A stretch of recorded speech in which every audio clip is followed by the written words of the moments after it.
वक्रतुंड महाकाय सूर्यकोटि समप्रभ निर्विघ्नं कुरु मे देव सर्वकार्येषु सर्वदा।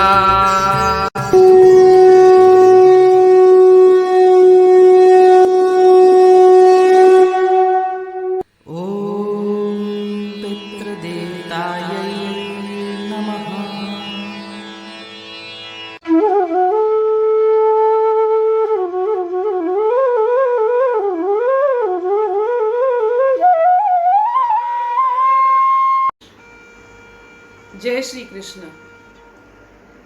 गीता शास्त्र जे हिन 3 एपिसोड में मां अव्हां सभिनी जो हार्दिक अभिनंदन थी कयां, स्वागत थी कयां। गीता शास्त्र जे पहिरें एपिसोड में पाण ॾिठोसीं कि गीता शास्त्र ते असंख्य व्याख्याऊं छो लिखियूं वयूं आहिनि। गीता शास्त्र ते जे ॿिए एपिसोड में पाण ॾिठोसीं कि गीता शास्त्र जो छा महात्म्य आहे, छा महत्तम आहे। गीता शास्त्र जे हिन 3 एपिसोड में पाण ॾिसंदासीं कि गीता जी छा पृष्ठभूमि आहे। पृष्ठभूमिअ जी शुरूआत किथां कयां, इहा बि हिकु सोचण जी ॻाल्हि आहे। शुरूआत थी कयां राजसूय यज्ञ सां। जॾहिं पांडवनि राजसूय यज्ञ करायो हो तॾहिं हुननि कौरवनि खे बि न्योतो ॾिनो हो। दुर्योधन पांडवनि जो ऐश्वर्य ऐं वैभव ॾिसी करे थोरो हुन जे मन में ईर्ष्या थी हुई ऐं हुन शकुनी मामा सां मिली करे पांडवनि खे द्यूत क्रीड़ा लाइ ललकारियईं ऐं द्यूत क्रीड़ा में छल कपट सां हुननि खे हाराए छॾियईं। आख़िर में तय थियो कि पांडवनि खे द्रौपदीअ सहित 12 सालनि ताईं वनवास में वञिणो पवंदो ऐं 13 साल यानी कि 1 साल अज्ञातवास में बि कढणो पवंदो। अज्ञातवास जी शर्त इहा हुई कि हुननि खे इन साल में केरु सुञाणे न सघे। अगरि हुननि खे केरु सुञाणे थो वठे त वापसि हुननि खे 12 साल वनवास में कढणा पवंदा। पांडवनि इहा शर्त बराबरि पूरी कई ऐं 13 साल कढण खां पोइ अची करे दुर्योधन खां पंहिंजो राज घुरियईं, पर दुर्योधन राज ॾियण लाइ मना करे छॾियईं। आख़िर में श्री कृष्ण भॻवान युद्ध खे टालण लाइ दुर्योधन खे सम्झाइण विया ऐं चयाईं पूरो राज भले न ॾे पर 5 गांव तूं पांडवनि खे ॾे त युद्ध टलिजी थो सघे। पर इन जे लाइ दुर्योधन न मञियो ऐं चयाईं 5 गांवनि जी त परे जी ॻाल्हि आहे, मां त हिननि खे हिकु सुईअ जी नोक जे बराबरि बि ज़मीन न ॾींदसि। ऐं श्री कृष्ण भॻवान खे ई बंदी ठाहिण लॻो। जॾहिं श्री कृष्ण भॻवान ॾिठईं कि हुनखे बंदी ठाहिण जी कोशिशि था कनि त हुननि पंहिंजो विराट रूप ॾेखारियो, जंहिंखे ॾिसी करे सभा में वेठल सभु डिॼी विया। पर दुर्योधन इहा ॻाल्हि न मञाई। आख़िर में युद्ध जी तैयारी थियण लॻी।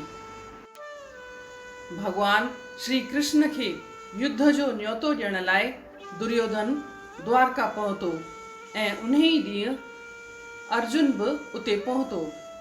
जॾहिं 2 ॼणा उते पहुता त हुननि छा ॾिठो त कृष्ण भॻवान पंहिंजे कक्ष में सुम्हिया पिया आहिनि। अर्जुन उते 2 हथ ॿधी करे पेरनि जे अॻियां बीह रहियो। दुर्योधन श्री कृष्ण भॻवान जे पासे में पयल हिकु क़ीमती आसन ते वञी वेठो। जॾहिं श्री कृष्ण भॻवान जी निंड खुली त हुननि अर्जुन ॾे ॾिठो ऐं पुठ वराए करे जॾहिं ॾिठनि त दुर्योधन ते नज़र पई। ॿिन्हिनि जो स्वागत ऐं सत्कार कयाईं ऐं अचण जो सबबु पुछियाईं। दुर्योधन चयो त असां 2 तव्हांजा रिश्तेदार आहियूं, संबंधी आहियूं। छोजे मां तव्हां वटि पहले आयो आहियां त सज्जननि जो इहो नियम आहे कि पहले आयलनि जी सहायता कंदा आहिनि, मदद कंदा आहिनि। श्री कृष्ण भगवान उत्तर ॾिनई कि बिलाशक तूं पहिरियां ई आयो आहीं, पर मूं अर्जुन खे ई पहिरियों ई ॾिठो आहे ऐं इन जे हिसाब सां अर्जुन जी इच्छा पहिरियां पूरी थींदी। मां ॿिनि नमूननि सां तव्हांजी मदद कंदसि। हिकु तरफ़ मुंहिंजी तमामु बलशाली सेना नारायणी सेना रहंदी ऐं ॿिए तरफ़ मां पाण रहंदसि। मां युद्ध त न कंदमि, पर ऐं को शस्त्र बि न खणंदसि। अर्जुन, तूं ॿुधाए तोखे छा खपे? अर्जुन श्री कृष्ण भगवान खे ई घुरी वरितो ऐं इन नमूने सां दुर्योधन तमामु बलशाली सेना नारायणी सेना खे वठी करे ॾाढो ख़ुशि थियो ऐं हस्तिनापुर वियो हली। श्री कृष्ण भगवान अर्जुन खां हिकु सुवाल पुछियईं, अर्जुन, जॾहिं मां युद्ध बि न कंदसि, मां शस्त्र बि न खणंदसि, पोइ तो हेॾी बलशाली सेना खे छॾे करे ऐं मूंखे छो घुरी?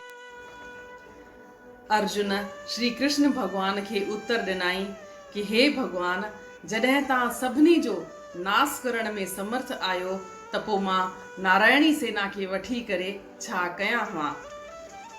इन नमूने सां महाभारत जे भीषण युद्ध में श्री कृष्ण भगवान अर्जुन जा सारथी था ठहनि।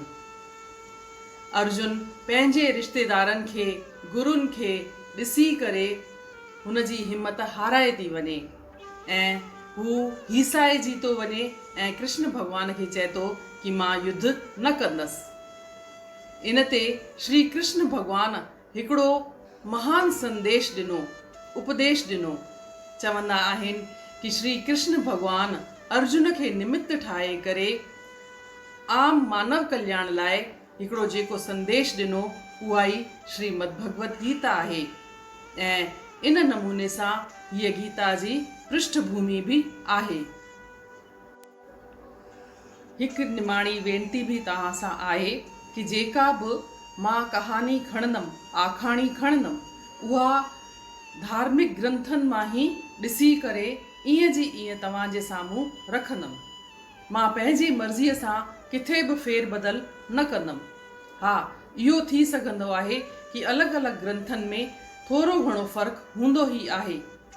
इहो थी थो सघे मां जंहिं ग्रंथ खे पढ़ियो आहे उन में का ॻाल्हि अलॻि लिखियल हुजे ऐं तव्हां जंहिं ग्रंथ खे पढ़ियो आहे उन में थोरो घणो फ़र्क़ु हुजे, लेकिन मां किथे बि पंहिंजी तरफ़ सां फेर बदल न कंदमि। अॼु जे एपिसोड मां इते ई समापन थी कयां। सुभाणे पाण गीता जो पहिरियों श्लोक शुरू कंदासीं, धर्म क्षेत्रे कुरुक्षेत्रे, ऐं धृतराष्ट्र जे बारे में बि थोरी चर्चा कंदासीं। तेसी ताईं जय श्री कृष्ण।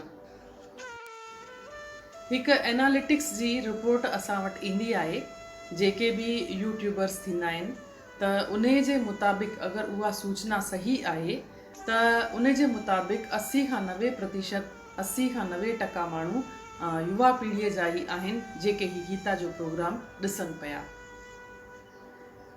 मां ॾिसण वारनि खे हिकु निमाणी वेनती कंदमि कि हाणे खां तव्हां हिकु डायरी या नोटबुक ऐं पेन पाण सां गॾु रखो ऐं जेके बि तव्हांखे सिखियाऊं या का ॻाल्हि जेका दिलि सां लॻी थी वञे उहा अवसि लिखो।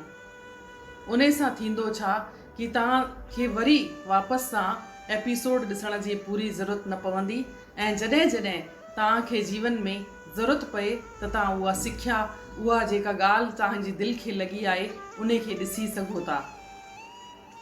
इहो मुंहिंजो हिकु सुझाव आहे, अॻियां तव्हां पाण समझदार आहियो। हिकु निवेदन ॿियो, घणो करे जेके बि माण्हू कुझु रिएक्शन्स ॾियनि था या साराह कनि था त उहे मुंहिंजे व्हाट्सएप ग्रुप्स ते अची करे ई कनि पिया। मां तव्हांखे निमाणी वेनती थी कयां, अगरि तव्हां इहा ई साराह चैनल जे कमेंट बॉक्स में कयो त ॿिया माण्हू बि ॾिसी सघंदा ऐं मूंखे बि हिकु प्रोत्साहन मिलंदो। इहा मुंहिंजी तव्हांखे हिकु रिक्वेस्ट आहे।